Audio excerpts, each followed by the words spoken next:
Hello, welcome to Counterculturalist. We talk about movies, and this video is the second entry in a weekly series where I briefly cover every movie I watched recently. I felt lazy the last few days, so I am recording this on a Tuesday instead of at the end of the week, but that means a few extra days of movies, so at least we have that.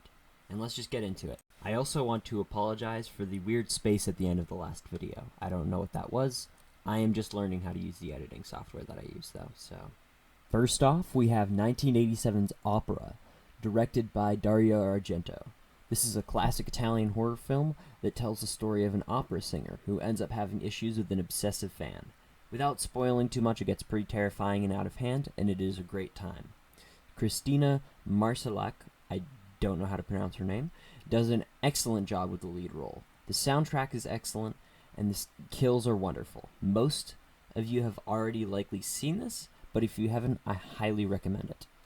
Next, we have another Italian horror classic, 1981's The Beyond, directed by Lucio Fulci.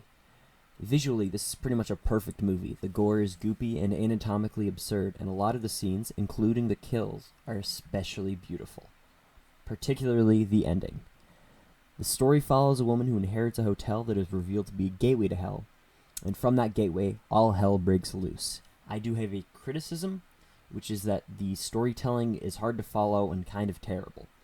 This made it difficult for me to enjoy pretty much everything that happens between kills, but I'm in the minority for that, and I think most horror fans will love this. Our third film is 1973's Last House on Dead End Street. The story follows a man who makes snuff films, and if you like the original Last House on the Left, or movies like Bloodsucking Freaks, this is a must-see.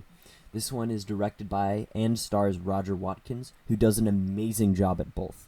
He's a legitimately terrifying villain, and in my opinion, this film is a masterpiece of grindhouse cinema that you need to watch immediately. Fourth, we have something completely different from everything else on the list, 1921's The Kid. I may mostly talk about exploitation and horror over here, but I absolutely love Charlie Chaplin. I won't get into this too much because most of you probably don't care about a movie from the 1920s, but this is funny and beautiful, and you should definitely watch it. At number 5, we have Five Fingers of Death, 1972, directed by, and I hope you do not butcher his name, Zhong Cheng-hua. A very classic, old-school kung fu movie. This follows a martial artist who's training for an important competition whilst constantly being sabotaged by a rival school/gang. You should check it out.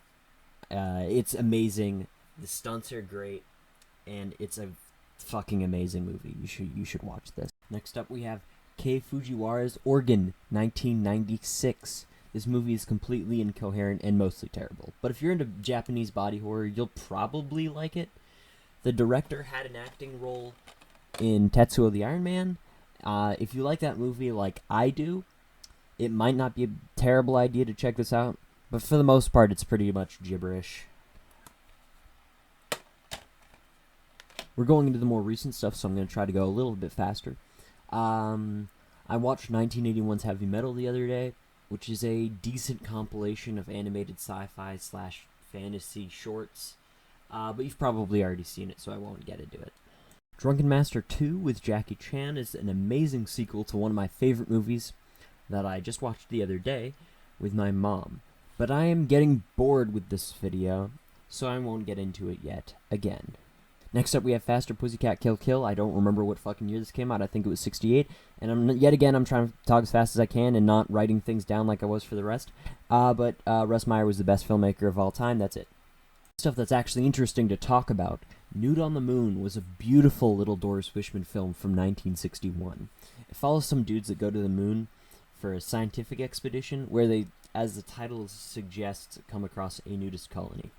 This isn't really as sexual as I expected it to be. It's mostly focused on some genuinely pretty shots of these women wandering the castle that they live in. It caught me by surprise because I was expecting a more run-of-the-mill sexploitation piece, but it's a lot better than that, and you should really check it out because it's kind of a gem. Those are all the movies I think I'm talking about today.